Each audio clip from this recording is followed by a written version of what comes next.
नमस्कार, मेरा नाम है सुमित सिंह मेहता। हाजिर हूँ आपके सामने एडवांस क्लासिकल मैकेनिक्स से रिलेटेड एक और नया लेक्चर लेके। आज का हमारा है लेक्चर नंबर 31 और आज के इस लेक्चर का हमारा टॉपिक क्या रहने वाला है? हमारा टॉपिक है कैनोनिकल ट्रांसफॉर्मेशन। एक बहुत इंपॉर्टेंट टॉपिक, और इस टॉपिक को शुरू करने से पहले मैं पहले ही बोल देता हूँ कि यहाँ पर थोड़ा आपको पेशेंस बनाए रखना पड़ेगा, वीडियो थोड़ा लंबी होने वाली है, ठीक है?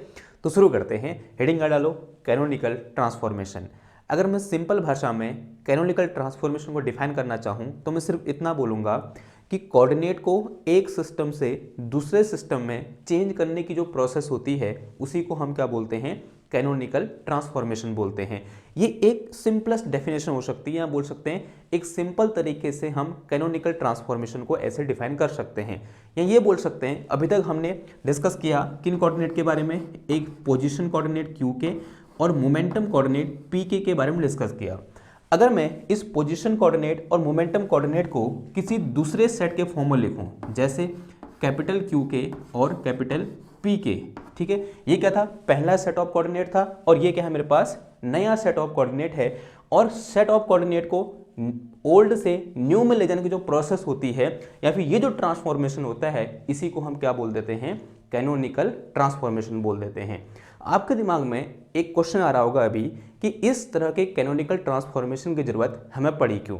तो एक सिंपल से एग्जांपल से समझते हैं और फिर दोबारा कहेंगे इस टाइप के ट्रांसफॉर्मेशन में आएंगे। ओके, नाउ एक एग्जांपल हमने बहुत किया है कि हमारे पास मान लिया क्या है? एक सिंपल पेंडुलम है।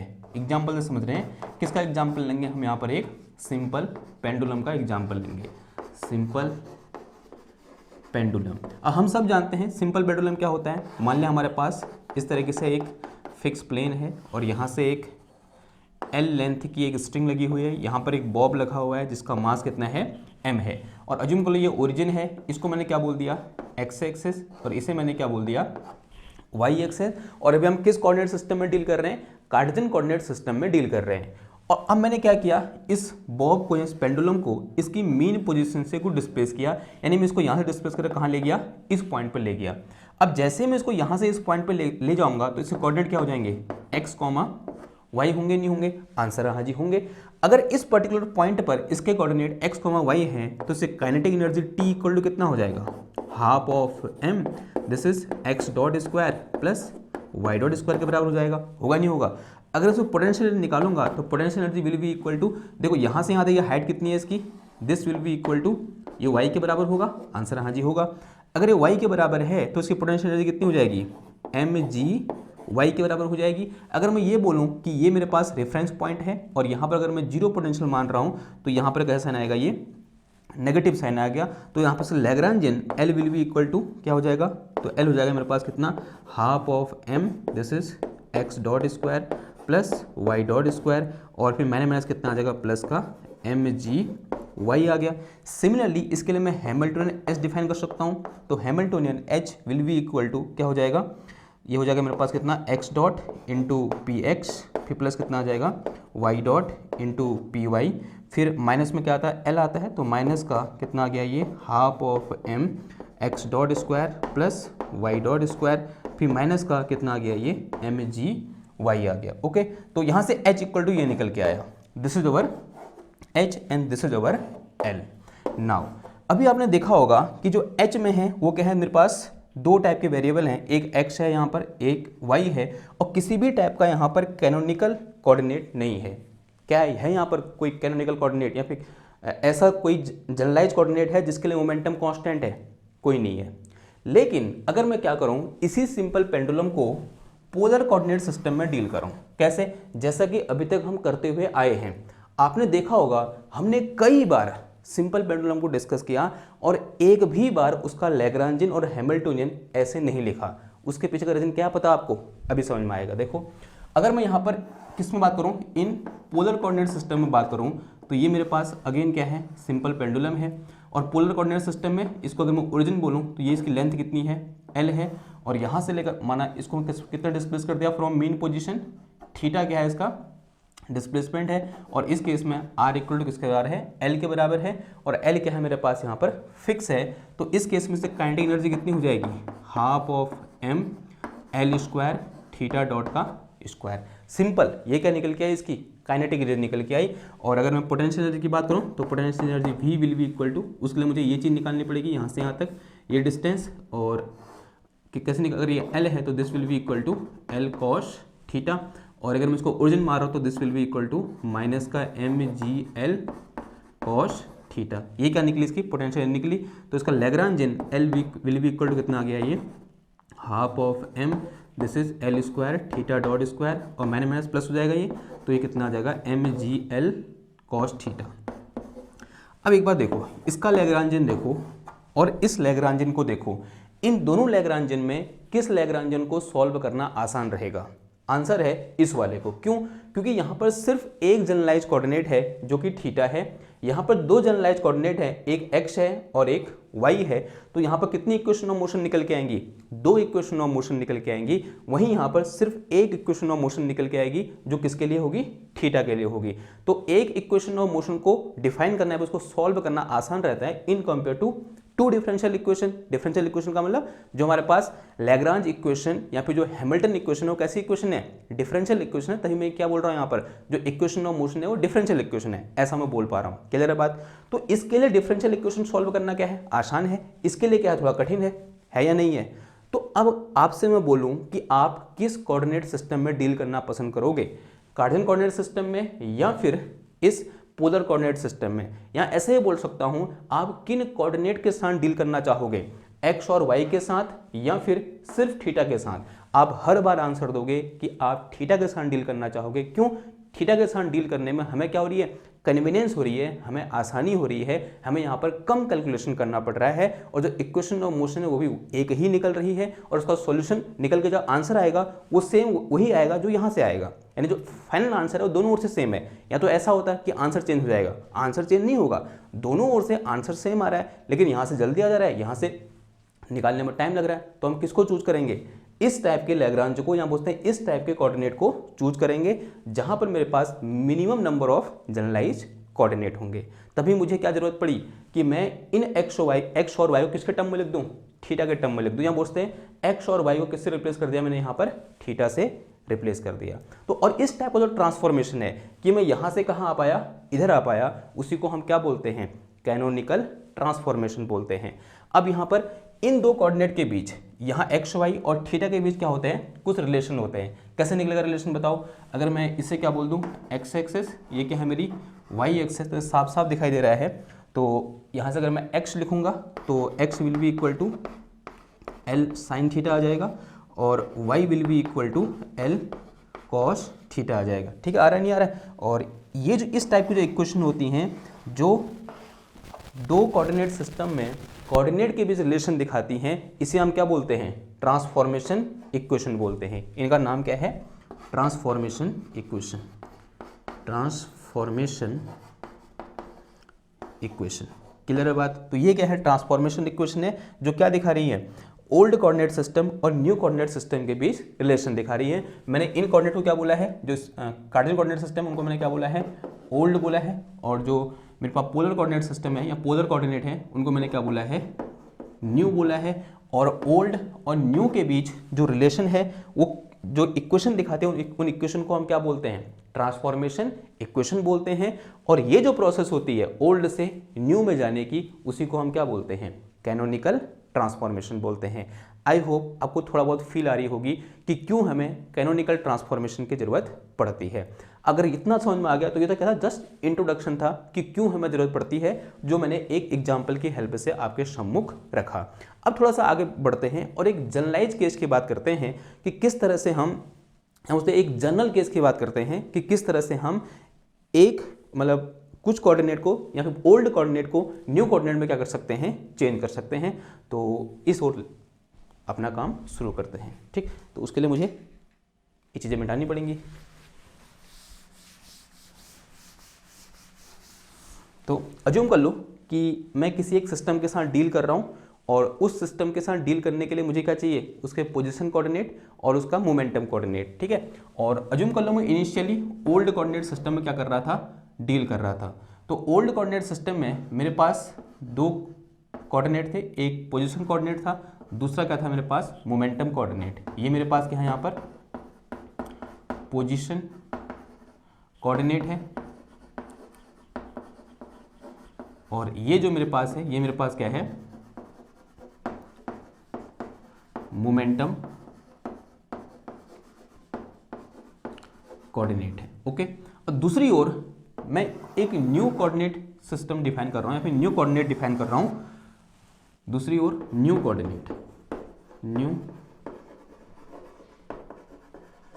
कोऑर्डिनेट, ये क्या है, ओल्ड कोऑर्डिनेट। और न्यू कोऑर्डिनेट में मैंने जो पोजीशन कोऑर्डिनेट है उसको मैंने क्यू के बोल दिया, और जो मोमेंटम कोऑर्डिनेट है उसको मैंने कैपिटल पी के बोल दिया। ये मेरे पास क्या है, न्यू पोजीशन कोऑर्डिनेट। ये क्या है, न्यू पोजीशन कोऑर्डिनेट है, और ये मेरे पास क्या है, new momentum coordinate, new momentum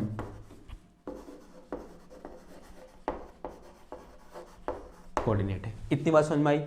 अब इस ओल्ड कोऑर्डिनेट में अगर मैं यहां पर L डिफाइन करना चाहूंगा, then this L will be function of, किसका फंक्शन होगा बताओ, this L will be a function of Q के कॉमा पी के कॉमा टी का फंक्शन होगा, नहीं होगा। सिमिलरली अगर मैं इन कोऑर्डिनेट के लिए अब जो नए कोऑर्डिनेट है उनके लिए लैग्रांज डिफाइन करूंगा, फिर लैग्रांजियन डिफाइन करूंगा, तो क्या हो जाएगा, L prime, this L prime is Lagrangian for these new coordinate and this Lagrangian L prime will be function of, क्या हो जाएगा, capital Q k capital P के कॉमा T, होगा नहीं होगा, आंसर हाँ जी होगा। अगर मैं यहाँ पर हैमिल्टोनियन लिखना चाहूँगा तो Hamiltonian for these old coordinate will be equal to, क्या हो जाएगा बताओ, समेशन ओवर के, दिस इज क्यू के डॉट इंटू पी के, और एक काम करना, ये दोनों एक जैसे हो रहे हैं ना, तो इसको मैं अब से स्मॉल ऐसे दिखाऊंगा, ठीक है, स्मॉल ऐसे है तो स्मॉल ऐसे दिखाएंगे हम, और माइनस कितना आ जाएगा, ये L आ जाएगा। और अगर मैं L को इस टर्म में लिखना चाहूँगा तो यहाँ से L इक्वल टू कितना आ जाएगा, दिस इज समेशन ओवर के, दिस इज क्यू के dot and this is small P k, और माइनस कितना आ गया, ये H आ गया। सिमिलरली अगर मैं यहाँ एक नया हैमिल्टोनियन डिफाइन करना चाहूँ for this new coordinate, this Hamiltonian will be equal to H prime will be equal to summation over के कैपिटल के कैपिटल क्यू के, और यहाँ क्या आएगा, कैपिटल पी के, और माइनस कितना आ जाएगा, L प्राइम। और अगर मैं यहाँ से L प्राइम डिफाइन करूँगा then this L prime will be equal to summation over के, दिस इज क्यू के डॉट एंड पी के, और माइनस कितना आ जाएगा, ये H प्राइम आ जाएगा। ठीक है, सिंपल सी बात है।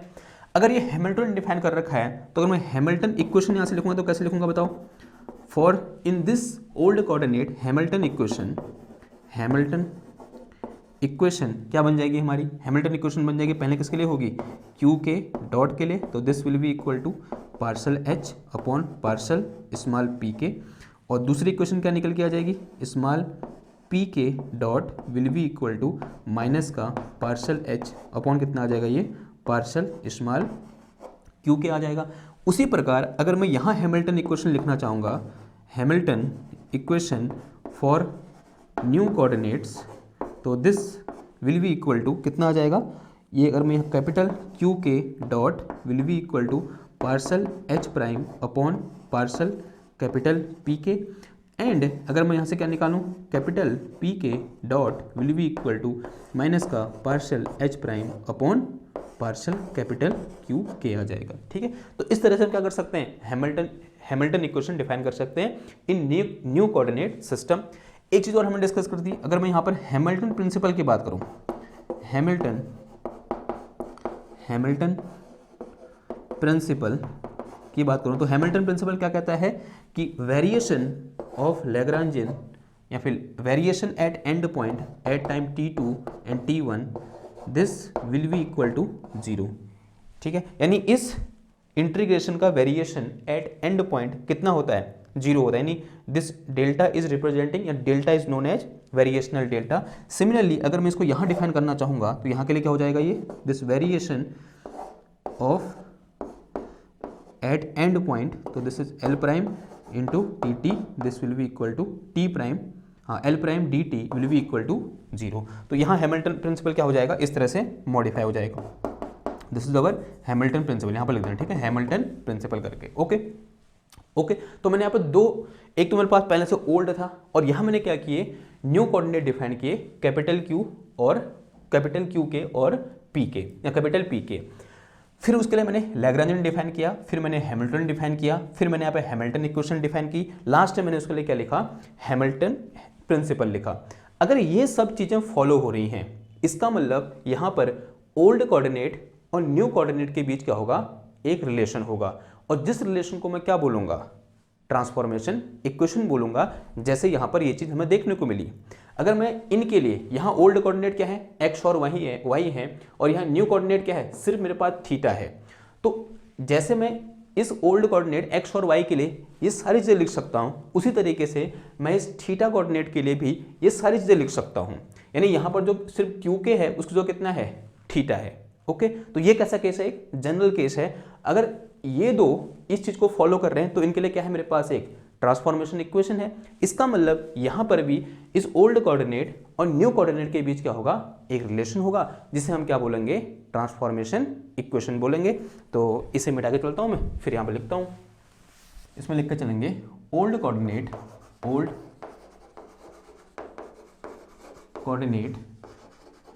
And new coordinate are related as following,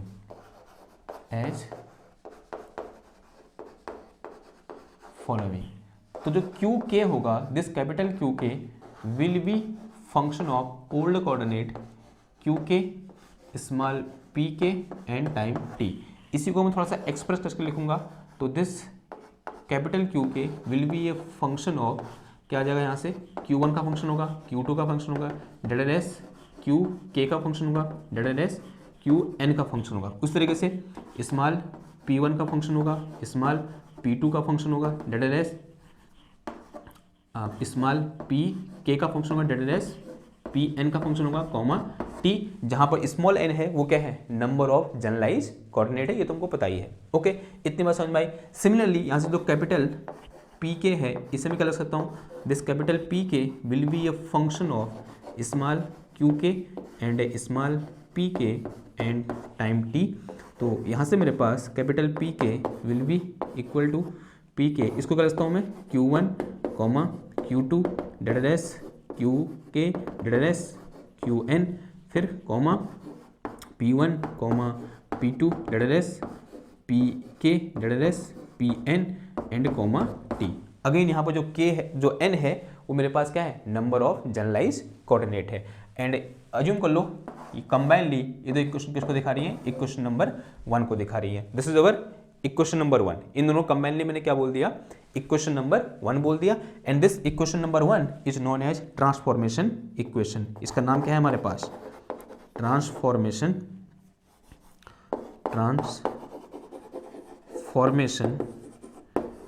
equation. And this, इसे आगे लिख के चलना, this equation number 1 is known as transformation equation and this type of transformation is called canonical transformation, is called canonical transformation. इस type के transformation को हम क्या बोल देते हैं, कैनोनिकल ट्रांसफॉर्मेशन बोल देते हैं। अब यहाँ पर ये दो इक्वेशन लिख पा रहा हूँ क्योंकि जो कैपिटल क्यू के और कैपिटल पी के हैं वो इन सारी कंडीशन को क्या कर रही हैं, फॉलो कर रही हैं, तब जाके मैं ये इक्वेशन यहाँ पर लिख पा रहा हूँ। और इन इक्वेशन को हम क्या बोलते हैं, ट्रांसफॉर्मेशन इक्वेशन बोलते हैं। और इस टाइप का जो ट्रांसफर होता है, यहाँ पर ट्रांसफॉर्मेशन होता है ओल्ड से न्यू कोऑर्डिनेट में, उसे मैं क्या बोलता हूँ, कैनोनिकल ट्रांसफॉर्मेशन बोलता हूँ। इतनी बात समझ में आई आपको। नाउ अब कैनोनिकल ट्रांसफॉर्मेशन लिखने के लिए मुझे क्या चाहिए, ये चाहिए सबसे पहले तो क्या, कि जो मेरे पास ट्रांसफॉर्मेशन इक्वेशन होंगी वो क्या होंगी, यानी ये जो ट्रांसफॉर्मेशन इक्वेशन है इसे हम कैसे कैलकुलेट करेंगे। तो इस तरह से हेडिंग बना के चलेंगे, finding of transformation equation, finding of transformation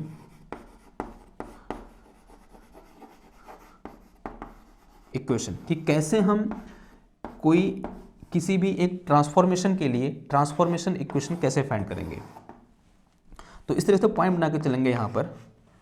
to find transformation equation at first we have to define generalise function या सॉरी जनरेटिंग फंक्शन। तो लिख के चलेंगे टू डिफाइन, यहाँ पे to find transformation equation we have to define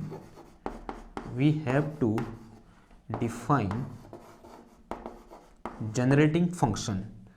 We have to define a function called generating function, जिसका नाम क्या है, नाम ही उसका जनरेटिंग फंक्शन है। अब जनरेटिंग फंक्शन क्यों बोला, क्योंकि ये फंक्शन ट्रांसफॉर्मेशन इक्वेशन जनरेट करने के लिए यूज होगा, इसलिए इसका नाम क्या है, जनरेटिंग फंक्शन है।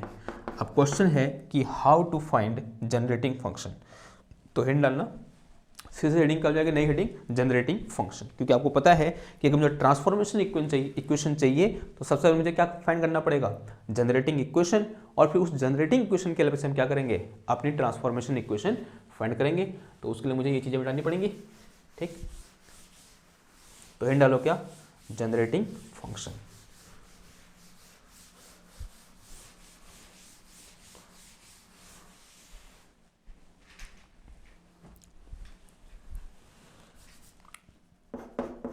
हेडिंग हो जाएगी हमारी जनरेटिंग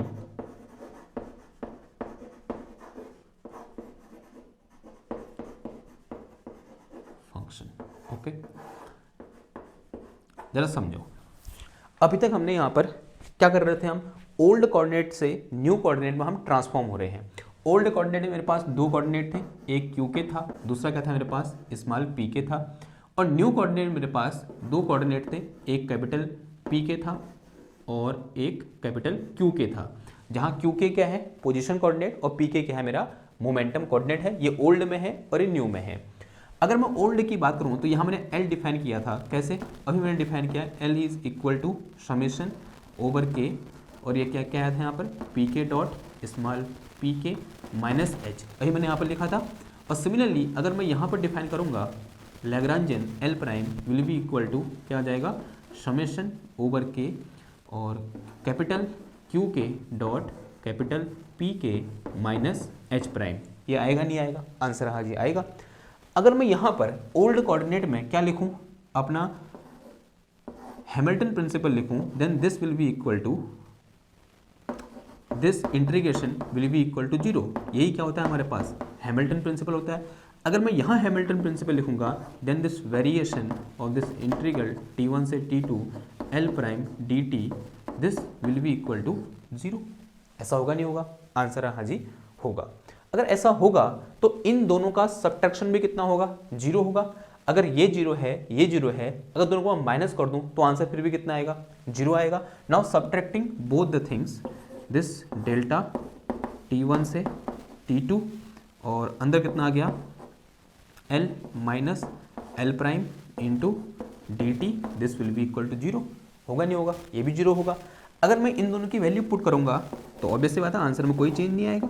तो this is t1 t2, l1 की वैल्यू कितनी, सॉरी l की वैल्यू कितनी है मेरे पास, this is summation over k आ गया यहाँ पर, और ये मेरे पास कितना आया, क्यू के dot and this one is P के and minus H, this bracket close, और ये कितना आ गया, माइनस साइन, और फिर ये क्या है इधर पे, this is again summation over के, दिस इज कैपिटल क्यू के dot, this is capital P k, और माइनस का कितना आ गया, एच प्राइम आ गया, एंड दिस ब्रैकेट क्लोज। यहाँ पर एक और ब्रैकेट लगा दो यूं करके, और मल्टीप्लाई में कितना आ जाएगा, d t, and this will be equal to 0। ये किसके बराबर आ जाएगा, मेरे पास 0 के बराबर आ जाएगा ना। अब इस इंटीग्रेशन में ये जो चीज़ यहाँ हमने ब्रैकेट के अंदर लिखी है ना, this thing is called D F upon d T. इसको मैं एक फंक्शन के डेरिवेटिव के टर्म में लिख रहा हूँ, this is d F upon d T, this will be equal to this whole function, जो ये ब्रैकेट के अंदर है ये वाला, यानी क्या हो जाए, this will be equal to summation over के, दिस इज स्मॉल पी के dot small, sorry small Q के डॉट पी के माइनस का H, this bracket close, minus bracket, this is summation over के कैपिटल क्यू के dot capital P k, और minus कितना आ गया यहाँ पर, H prime, and this bracket close. और यहाँ पर जो जिस फंक्शन का मैंने डेरिवेटिव लिखा है या डिफरेंशिएशन लिखा है, this function f is known as generating function. Here function f is called generating function. ये क्या है मेरे पास? जनरेटिंग फंक्शन है। और हमारे पास नॉलेज सीधे सीधे जनरेटिंग फंक्शन की न होकर किसकी नॉलेज है हमारे पास? इस जनरेटिंग फंक्शन के टाइम डेरिवेटिव की, यहाँ पे टाइम के रिस्पेक्ट जब उसको डिफरेंशिएट करके जो आंसर आया उसकी नॉलेज है हमारे पास। और इसको हम कुछ इक्वेशन बोल दो, इसको बोल दो सम इक्वेशन नंबर 2, क्योंकि इक्वेशन 1 हो गया तो इसे मैंने क्या बोल दिया? इक्वेशन नंबर 2 बोल दिया। अब मुझे कोई बता सकता है कि जो जनरेटिंग फंक्शन f होगा वो किन किन वेरिएबल का फंक्शन होगा? बताओ जरा, एक बार इस चीज को देखो और बताने की कोशिश करो कि जो जनरेटिंग फंक्शन f होगा वो किन किन वेरिएबल का फंक्शन होगा। तो तब तक मैं इसको मिटाता हूं।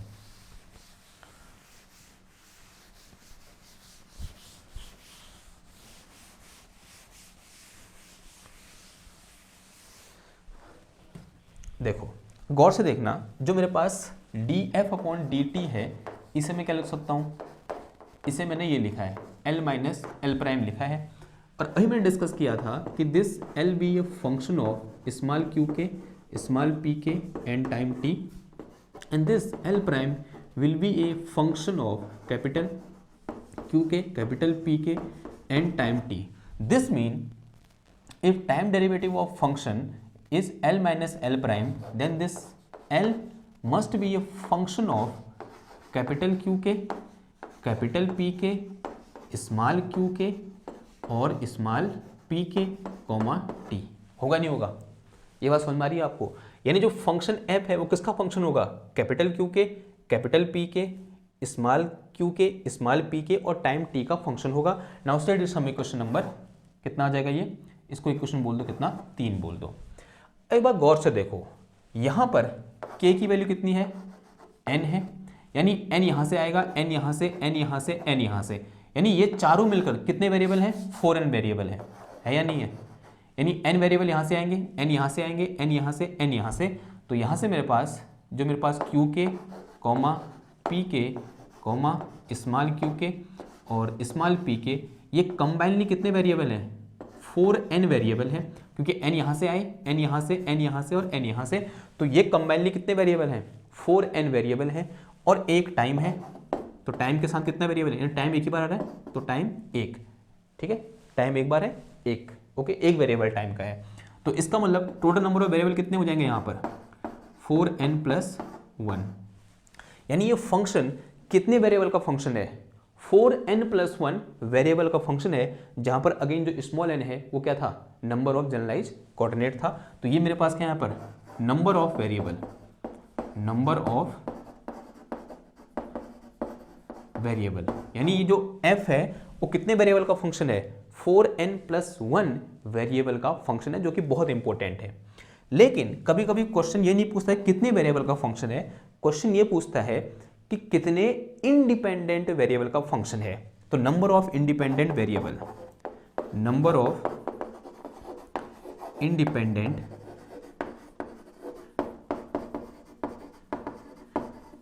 वेरिएबल, तो नंबर ऑफ इंडिपेंडेंट वेरिएबल कितने होंगे?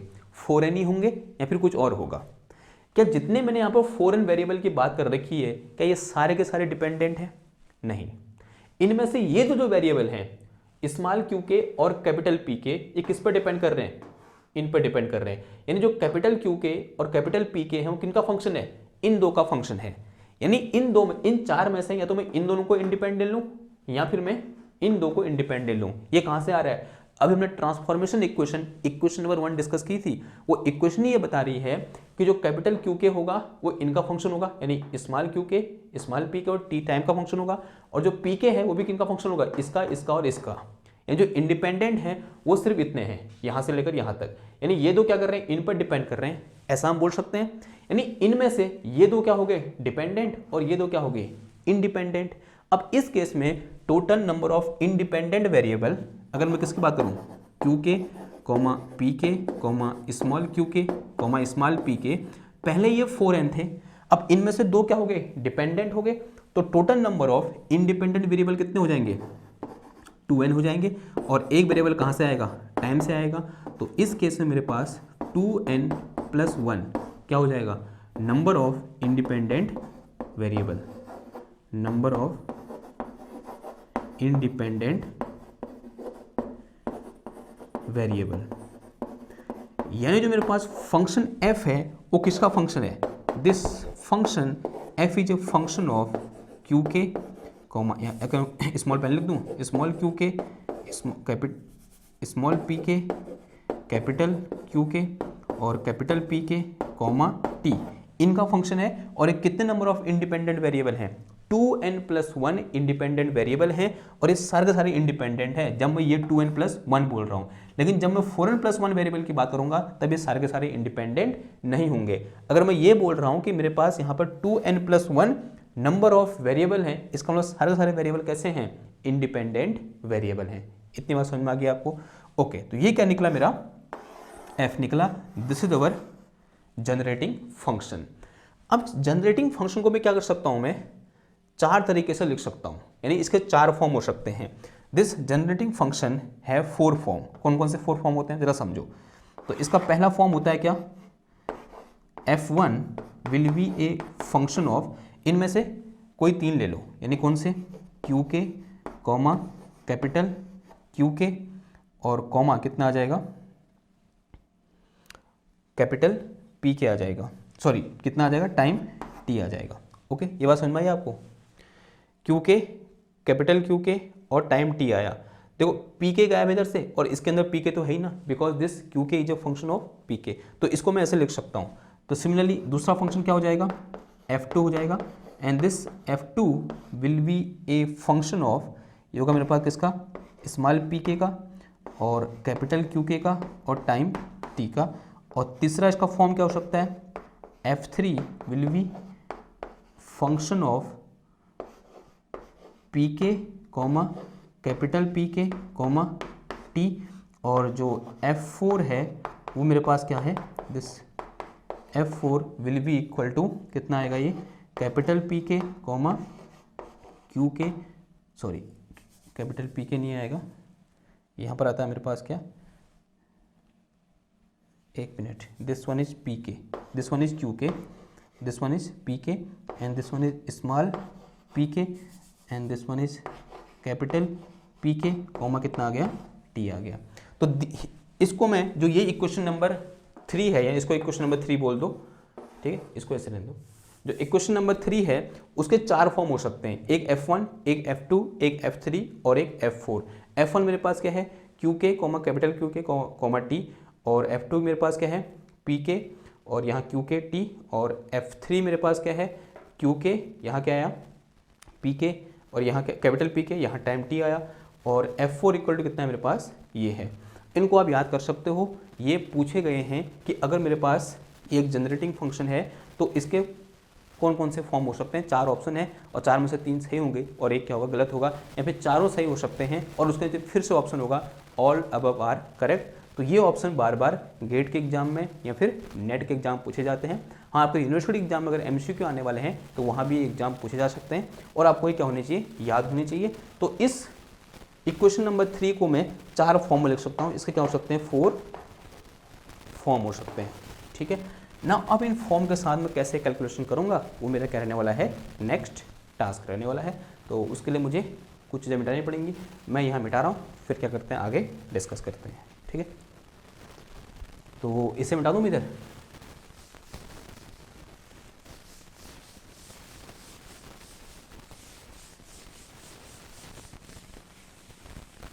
देखो यहाँ पर एक चीज़ ध्यान देना कि जनरेटिंग फंक्शन ये भी यूज हो सकता है, ये भी यूज हो सकता है, ये भी यूज हो सकता है और ये भी क्या हो सकता है, यूज हो सकता है। अब मैं कौन सा यूज़ करूँगा वो डिपेंड करेगा कि मेरी प्रॉब्लम कौन सी है, यानी मेरी प्रॉब्लम के लिए कौन सा जनरेटिंग फंक्शन सुटेबल होगा, जिस प्रॉब्लम के साथ मुझे डील करना है मैं वो वाला चूज करूँगा। मैं इसे भी चूज कर सकता हूँ, इसे भी और इसे भी। लेट अस से पहले केस में for first case I am choosing first one. तो केस 1 में ले लो, केस 1 के लिए अगर मैं क्या चूज करूं कि this f1 is a function of small Q k capital Q के एंड टाइम टी, इसका फंक्शन है, ओके सॉरी।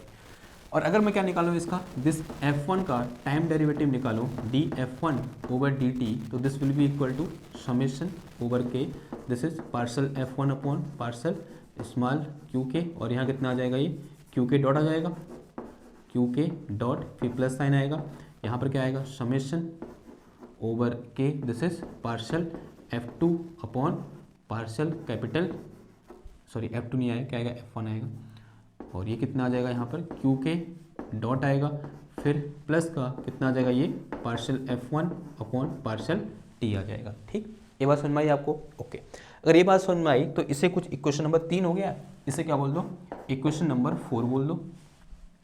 देखो अभी हमने एक चीज़ डिफाइन की थी, क्या डिफाइन की थी, dF अपॉन dt, तो this will be equal to, यहाँ पर कितना डिफाइन किया था, कहीं यहाँ पर आया था हमारे पास कुछ इक्वेशन नंबर 2 या 3 था, दिस इज समेशन ओवर के, यहाँ पर क्या था QK dot small PK minus H, this bracket close, और माइनस का यहाँ पर कितना आया था समेशन ओवर के, this is capital QK dot capital PK minus का H प्राइम, ऐसा कुछ था।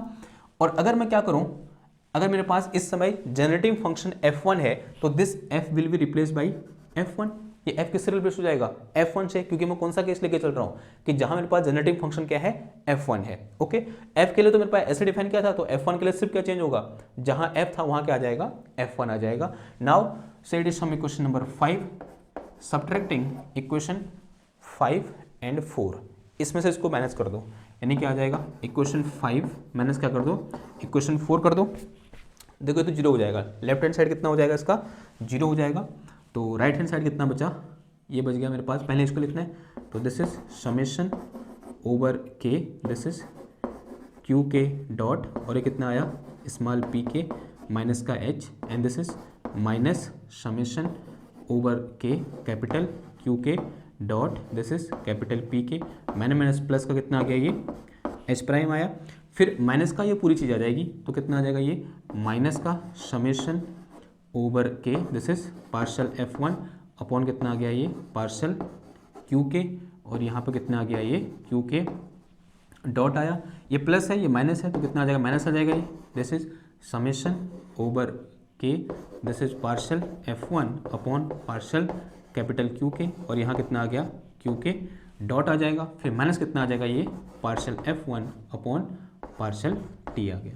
ठीक, समझ में आ गई इतनी बात। अब एक, and this will be equal to zero, ये किस करार होगा, जीरो करार होगा, बिकॉज इससे माइनस हुआ तो कितना आया, जीरो आया।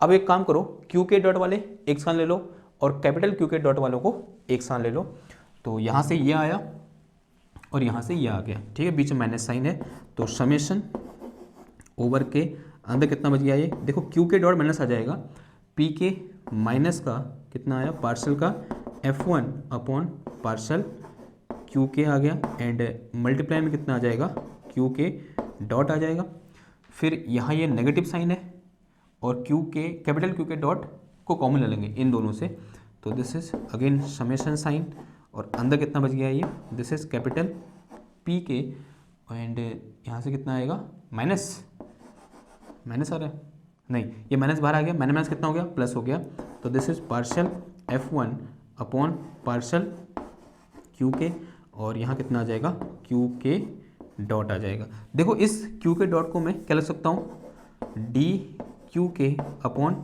DT लिख सकता हूँ, और इसे भी क्या लिख सकता हूँ मैं, D capital QK upon DT लिख सकता हूँ, और फिर यहाँ से प्लस का H प्राइम माइनस H कितना आएगा, प्लस का H प्राइम माइनस का H, और माइनस का कितना आ गया, ये partial F1 upon partial T, and this will be equal to zero.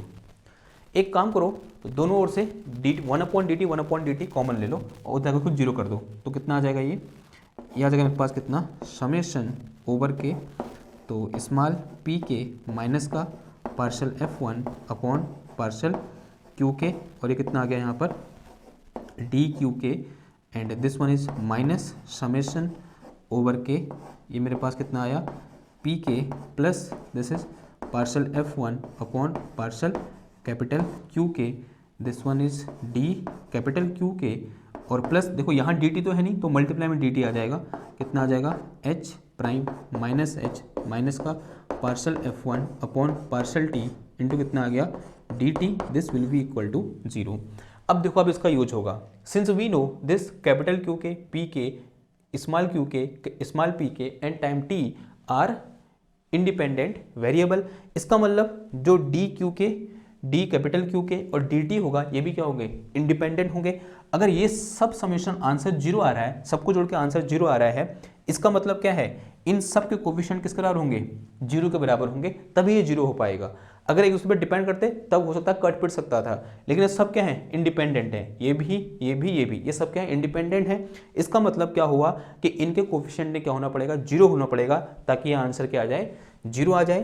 तो फ्रॉम हियर इसको कुछ इक्वेशन बोल दूं मैं, इक्वेशन नंबर 6 बोल दूं, to be equation number 6 equal to 0, या बोलते हैं to be this all right hand side equal to 0, the coefficient of d Q के एंड डी कैपिटल क्यू के and d t must be vanish, या बोल सकते हैं यहाँ से क्यू के माइनस का partial F1 upon partial q के विल बी इक्वल टू कितना आंसर 0 आना चाहिए। सिमिलरली यहाँ से capital P k plus this is partial F1 upon partial q k, capital Q के, this will be equal to 0। और क्या आना चाहिए, H प्राइम माइनस का H माइनस का partial F1 upon partial T, this will be equal to 0।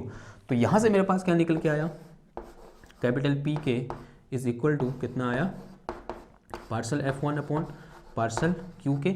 और ध्यान देना कि जो F1 है वो किसका फंक्शन है, स्मॉल क्यू के और कैपिटल क्यू के और टाइम टी का फंक्शन है। ठीक है, ये फंक्शन लिख दिया, ओके, मैंने ऊपर इग्नोर किया, यहाँ पर लिख दिया मैंने, क्योंकि ये भी काम आएगा। और यहाँ से अगर मैं क्या लिखूँ, कैपिटल P के लिखूँ, then this will be equal to minus का partial F1 which is a function of Q के एंड टाइम टी, और नीचे कितना आ गया ये पार्शल टी।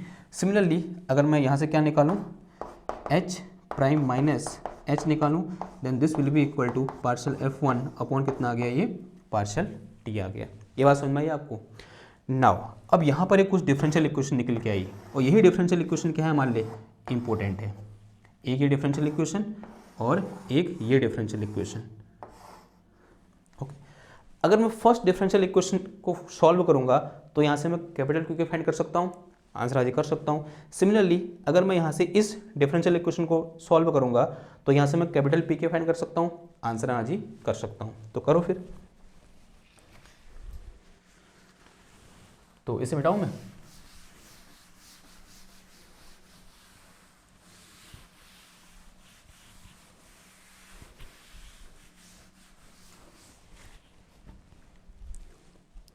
तो यहाँ से देखो अगर मैं इसे सॉल्व करूँ, इसके नीचे लिखना, अगर मैं इसे सॉल्व करूँगा तो यहाँ से मैं क्यू के निकाल सकता हूँ, और सॉल्व करने के बाद इन जनरल जो सॉल्यूशन आएगा, this solution will be Q के will be function of small Q के, स्मॉल पी के एंड टाइम टी। अगर मैं इस डिफरेंशियल इक्वेशन को सॉल्व करूँगा तो यहाँ से मेरे पास क्या निकल के आएगा, capital P k will be a function of small Q k, capital small P के एंड टाइम टी, ये निकल के आएगा। इनको सॉल्व करने के बाद इन जनरल बात हो रही है, मेरे पास कोई फंक्शन के पर्टिकुलर वैल्यू नहीं है, अगर मैं इन जनरल इन दोनों को सॉल्व करूंगा तो आंसर ये निकल के आएगा। एक बार गौर से देखो ये क्या है, ये दोनों क्या निकल के आए, they both are transformation equation. जो इक्वेशन नंबर 1 थी वही चीज निकल के आ गई। इसका मतलब जो f है वो क्या है, जनरेटिंग फंक्शन है, और इन f की हेल्प से मैंने, F1 की हेल्प से मैंने क्या कर दिया, यहाँ पर दो ट्रांसफॉर्मेशन इक्वेशन को जनरेट कर दिया। ओके, क्लियर है वही बात। तो इस तरीके से हम क्या कर सकते हैं, F1 की हेल्प से ट्रांसफॉर्मेशन इक्वेशन जनरेट कर सकते हैं। Okay, so that's why we call this F1 is a generating function. Similarly F2 के लिए हम क्या कर सकते हैं, इस तरह से दो डिफरेंशियल इक्वेशन लिख सकते हैं, सिमिलरली F3 के लिए, सिमिलरली F4 के लिए। अब मैं हर के लिए कैलकुलेशन नहीं करूंगा, लेकिन हमें क्या होना चाहिए, मैंने पहले बोल रखा है, कुछ चीज़ें हमें क्या करनी पड़ेंगी, याद करनी पड़ेगी। हम एक बड़े लंबे चौड़े मैथमेटिकल प्रोसेस में न जाके सिंपल क्या कर लेंगे, उनको याद कर लेंगे। तो ये तो क्या केस फर्स्ट के लिए था, ऐसे हम क्या करेंगे, केस सेकंड के लिए करेंगे। केस सेकंड के लिए जो मेरे पास F2 है वो मेरे पास क्या है, F2 is a function of Q के, और फिर यहाँ क्या है, कैपिटल P के एंड टाइम T का फंक्शन है या नहीं है। देखो, ओह गलत तो लिख दिया मैंने, हाँ गलत लिख दिया। किसका फंक्शन है ये? This is a function of small P के कॉमा कैपिटल क्यू के और टाइम टी का फंक्शन है। तो अगर मैं इसके लिए ये सारी कैलकुलेशन करूंगा, थोड़ा सा यहाँ पर और एक मैथमेटिकल स्टेप होता है जो कि मैं इग्नोर कर रहा हूँ क्योंकि मैं उसमें जा ही नहीं रहा हूँ। अगर आपको सीखना है कि कैसे मैं यहाँ पर जो इस तरह से डिफरेंशियल इक्वेशन लिखूंगा, तो हमारी बुक है जिनका नाम क्या है, जे.सी. उपाध्याय सर की बुक है, आप वहाँ जाओगे, उसका पूरा डेरिवेशन दे रखा है। लेकिन उस डेरिवेशन को करने से पहले आपको एक चीज़ पढ़नी पड़ेगी। वो चीज़ क्या है हमारे पास, आई थिंक लैग्रांज ट्रांसफॉर्मेशन है, वो पढ़ना पड़ेगा और तब आप इसको कर पाओगे। लैग्रांज यहाँ पे लेजेंड्रे है, ठीक है, ऐसे कुछ है, वो पढ़ना पड़ेगा तब जाके आप इसको सॉल्व कर पाओगे। लंबी सी प्रोसेस है, उसमें हम नहीं जा रहे हैं, सिर्फ यहाँ पर हम क्या करेंगे, जो सॉल्यूशन है उसे याद कर लेंगे। तो यहाँ से हम क्या फाइंड कर सकते हैं, पहले तो यहाँ पी के है, तो यहाँ से मैं स्मॉल क्यू के फाइंड कर सकता हूँ, एंड दिस स्मॉल क्यू के विल बी कितना आ जाएगा, partial F2 upon partial small P k आ जाएगा। और जो कैपिटल क्यू के आएगा मेरे पास, वो क्या निकल के आएगा, 1 मिनट,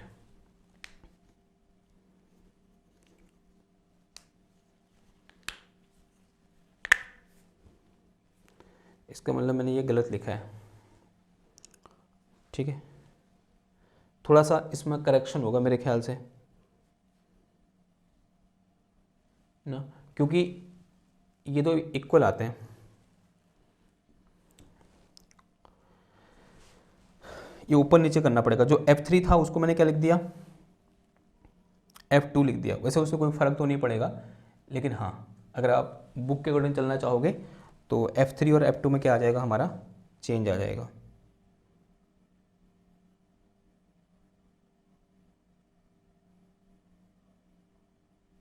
ठीक है, तो थोड़ा चेंज कर रहे हैं, ठीक है। ये मेरे पास क्या है, इसको ऊपर लिख दो,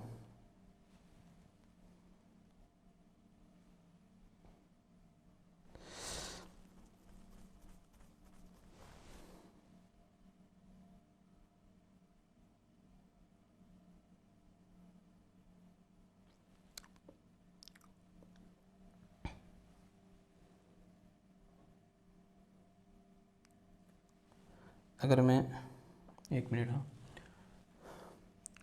ये ऊपर नीचे हो गया ना, इसको मैं ऐसे रहने दूँ, यहाँ पे चेंज कर दूँ,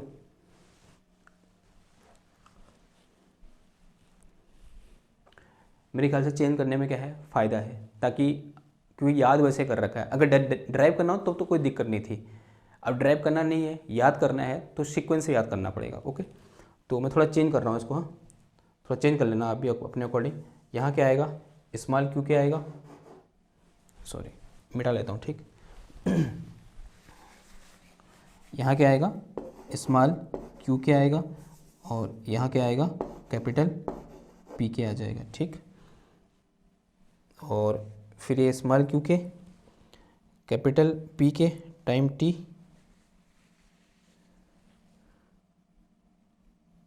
नहीं 1 मिनट, फिर यहाँ पर क्या आएगा, स्मॉल पी के and this one is capital Q के, और फिर ये मेरे पास क्या आएगा, यहाँ पर स्मॉल क्यू के और कैपिटल पी के और टाइम टी, ये फंक्शन होंगे, ठीक।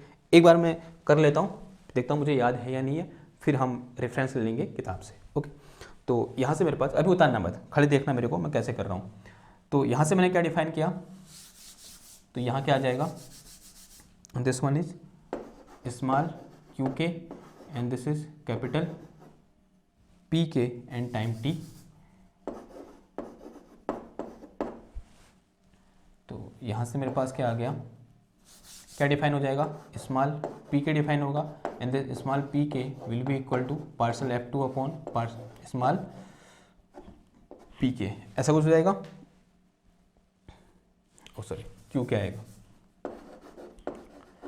और फिर क्या आएगा, यहाँ से यहाँ पी के है तो कैपिटल क्यू के निकल के आएगा, and capital Q k minus sign आएगा, पार्सल का F2 upon partial capital P k आ जाएगा। और दूसरा जो लास्ट वाला टर्म है वो ऐसे रहता है, यानी H prime minus H will be equal to partial F2 upon partial T आ जाएगा, ठीक। अभी लिखना मत, अभी मैं सिर्फ अपनी याददाश्त को चेक कर रहा हूँ। फिर यहाँ पर F3 की बात करते हैं। केस थर्ड में मेरे पास F3 will be a function of, किसका फंक्शन है, स्मॉल pk और कैपिटल qk और टाइम t का फंक्शन है। तो यहाँ से देखो, यहाँ 3 है ना, ऑड है, दोनों को नेगेटिव आएगा। अब मैंने ऐसे याद कर रखा है, ठीक है, वैसा होता नहीं है। याद करने के लिए क्या बोला है मैंने कि अगर मैं यहाँ से, अगर यहाँ स्मॉल पी के है तो क्या डिफाइन होगा, क्या निकलेगा, small P k will be equal to partial F3 upon partial small P k with negative sign. Okay, फिर क्या आएगा, कॉमा, यहाँ कैपिटल क्यू के है तो निकलेगा क्या, कैपिटल पी के, this will be equal to minus का F3 अपॉन माइनस का partial F3 upon partial capital Q के आ जाएगा। और थर्ड वाला ऐसे ही रहता है, यानी H प्राइम माइनस का H इक्वल टू कितना आ जाएगा, ये partial F3 upon partial T आ जाएगा। अब फोर्थ केस के लिए मेरे पास क्या है, केस 4 में मेरे पास ये चीज़ है, F इक्वल टू, ये मेरे पास ये दे रखा है। अगर F इक्वल टू ये है तो यहाँ मेरे पास क्या है, स्मॉल क्यू के है तो निकलेगा क्या है, स्मॉल पी के निकलेगा। तो small P k is equal to partial F4 upon partial small Q k. ये पॉजिटिव, सॉरी ये नेगेटिव होता है इस केस में, ये क्या हो जाएगा मेरा, नेगेटिव हो जाएगा, और दूसरा वाला पॉजिटिव होता है। तो क्या आ जाएगा, यहाँ से कैपिटल पी के दे रखा है तो क्या निकलेगा, यहाँ से कैपिटल क्यू के निकलेगा, and this will be equal to partial F4 upon partial capital P k आ जाएगा।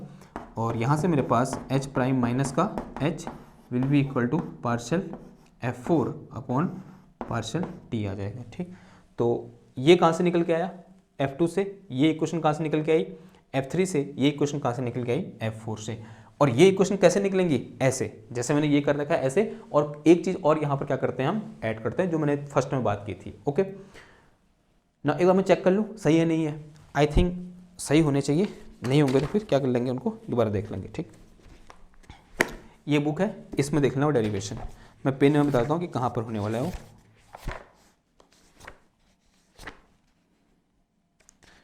वेरिएशन प्रिंसिपल, हाँ, पेज नंबर है ये जनरेटिंग फंक्शन 164 पर। लेकिन हमें चाहिए क्या, फंक्शन चाहिए। देखो पहला फंक्शन क्या है, F1 इक्वल टू क्यू के कॉमा कैपिटल क्यू के comma time t. F2 equal to क्या है मेरे पास, क्यू के कॉमा पी के comma t. And F3 equal to क्या है, small P k capital Q k time T. और F4 इक्वल टू क्या है, ओ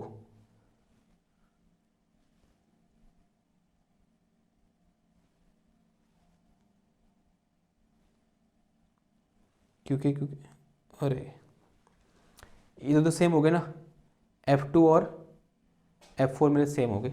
तो यहाँ थोड़ा सा करेक्शन आएगा। कहाँ गया पेन,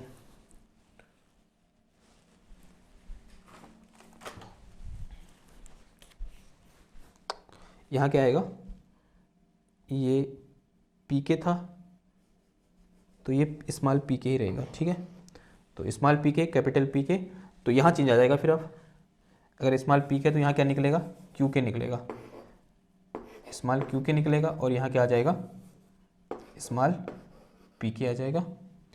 ये सही है, और ये नेगेटिव साइन है इधर पर। ठीक, अब देखो जो डिफरेंशियल इक्वेशन आ रखी है वो सही है नहीं है। पहले वाले केस के लिए, केस फर्स्ट के लिए डिफरेंशियल इक्वेशन क्या है, एक तो मेरे पास क्या निकल के आ रखा है, स्मॉल पी के, और एक क्या निकल के आ रखा है, capital P k with negative sign. ये सही है। दूसरे वाले के देखो, F2 के लिए देखो, एक मेरे पास क्या निकल के आ रखा है, स्मॉल पी के निकल के आ रखा है partial F2 upon partial q के, बिल्कुल सही है। और कैपिटल क्यू के निकल के आ रखा है क्या मेरे पास, पार्शल F2 अपॉन पार्शल ये वाला ओ, लेकिन ध्यान देना ये पॉजिटिव होता है। ठीक है, मेरा गलत हो गया, नेगेटिव नहीं, कैसा होता है, पॉजिटिव होता है। याद करना पड़ेगा आपको भी। ठीक, जैसे मैंने याद किया है, ये मैंने गलत हो गया। ठीक, पॉजिटिव होता है। उसके बाद केस थर्ड में जो मेरे पास दोनों नेगेटिव हैं, और ये मेरे पास स्मॉल पी के और क्यू के, ठीक हो गया, दोनों सही है। और फोर्थ वाले केस में भी, फोर्थ वाले केस में ये नेगेटिव का है, यहाँ पी के आया, और ये क्या है मेरे पास, कैपिटल पी के आ गया है, क्यू के आया। ओके, ये आपको याद करने ही पड़ेंगे, क्योंकि इतना लंबा आप डेरिवेशन नहीं कर सकते एग्जाम में भी। और जो कॉम्पिटिटिव एग्जाम है वहाँ तो फिर याद करना, मतलब इस तरह से डेरिवेशन याद करना, वो तो फिर क्या हुई, तुक की बात नहीं हुई। लेकिन याद कैसे करना है मैं बता देता हूँ। देखो पहला वाला निकालना बड़ा आसान है, पहला वाला निकल गया। अब दूसरे वाले में देखो, ये फंक्शन हमको याद है, ठीक, जैसे मुझे याद थे आपको भी याद होनी चाहिए कि कैसे करना है। पहले में क्या आएगा, small Q k capital Q k time T, फिर उसमें क्या हो जाएगा, ये शिफ्ट हो जाएंगे ऊपर नीचे, फिर इस वाले में ये ऐसे रहेंगे, अगेन ये शिफ्ट होंगे, ठीक। तो शिफ्ट कौन से वाले होने, कैपिटल वाले, और ऐसे करके। दूसरे वाले में अगर ये फंक्शन है, अगर यहाँ क्या है मेरे पास स्मॉल क्यू के है तो निकलेगा क्या, स्मॉल पी के, और ऑब्वियसली बात है नीचे कितना आएगा, क्यू के आएगा। ओके, जो आपने पढ़ा था ना हैमिल्टन इक्वेशन, उससे आप थोड़ा बहुत एनालॉजी ले सकते हो। और जब 2 की बात होगी, 2 इवन है तो दोनों कैसे होंगे, पॉजिटिव होंगे। ओके, 3 ऑड है, दोनों कैसे होंगे, पॉजिटिव होंगे। अगेन यहाँ मेरे पास क्या है, स्मॉल पी के है, निकलेगा क्या मेरे पास, स्मॉल क्यू के। यहाँ कैपिटल क्यू के है, निकलेगा मेरे पास कैपिटल पी के। दोनों ऑड है, माइनस साइन आ जाएगा, ठीक। और यहाँ अगर कैपिटल पी के है तो यहाँ क्या आएगा, कैपिटल क्यू के आएगा। फोर्थ वाले में मेरे पास देखो 4 है, ऑड है, लेकिन यहाँ पर एक माइनस आता है इधर पे, ऐसे करके, ठीक, जैसे उधर आया, यानी पहले वाले का ठीक उल्टा हो जाएगा। पहले वाले में यहाँ क्या था, माइनस था, इधर इसमें क्या हो जाएगा, इधर माइनस हो जाएगा, ठीक। ये माइनस हो गया और ये क्या हो जाएगा मेरा, प्लस हो जाएगा। अगेन ये मेरे पास किसका फंक्शन था, small P k, capital P k और टाइम टी का फंक्शन था। तो यहाँ क्या आएगा मेरे पास, स्मॉल क्यू के, और यहाँ क्या आएगा, स्मॉल पी के। यहाँ हमारे पास क्या निकलेगा, कैपिटल क्यू के, और ये कितना आएगा इधर पर, कैपिटल पी के आएगा, ठीक। और लास्ट वाले सब में सेम है, ये वाला, ये वाला, ये वाला और ये वाला, ये चारों में क्या होगा मेरा, सेम होगा। तो ये क्या था, एक जस्ट ट्रांसफॉर्मेशन इक्वेशन क्या होती है, और हम जो जनरेटिंग फंक्शन होता है वो क्या होता है। क्वेश्चन आता है कि व्हाट आर जनरेटिंग फंक्शन, ये होता है जनरेटिंग फंक्शन। भाई 4 जनरेटिंग फंक्शन है हमारे पास, इस तरह से। ओके, याद करने ही पड़ेंगे चाहे कुछ हो जाए। क्लियर बात, ओके। आई होप ये लेक्चर आपको समझ में आया होगा। थोड़ा सा लेंथी लेक्चर था, थोड़ा बहुत आपको समझने की ज़रूरत है और थोड़ा बहुत आपको खुद से मेहनत करने की ज़रूरत है। सबसे इंपॉर्टेंट एक चीज़ यही है, हम लोग बहुत ज़्यादा यूट्यूब पर डिपेंड करते हैं, और आपको क्या करना पड़ेगा, अगर आपको एक्स्ट्रा इसमें ऐड करना है, जो मैंने कहा भी है आपसे, आप खुद वो किताब खोलिए, जो किताब मैंने आपको दिखाई, या फिर आप दूसरी किताब में जा सकते हो गोल्ड स्टैंड में, तो वहाँ भी ये चीज़ डिस्कस कर रखी है। तो वहाँ से देखिए, पढ़िए कि कैसे ये जनरेटिंग फंक्शन हम क्या कर सकते हैं, यानी इनसे हम कैसे ये फॉर्म कर सकते हैं, ठीक। याद तो करने पड़ेंगे, याद आप कर लेना, ठीक। तो ये क्या हो गया, आज का हमारा लेक्चर हो गया। और अगर आपको ये लेक्चर पसंद आया है तो इसको लाइक करो, शेयर करो, सब्सक्राइब करो। मैं मिलता हूँ आपसे नेक्स्ट क्लास में एक और नए टॉपिक के साथ। तब तक के लिए थैंक यू, धन्यवाद, बाय बाय।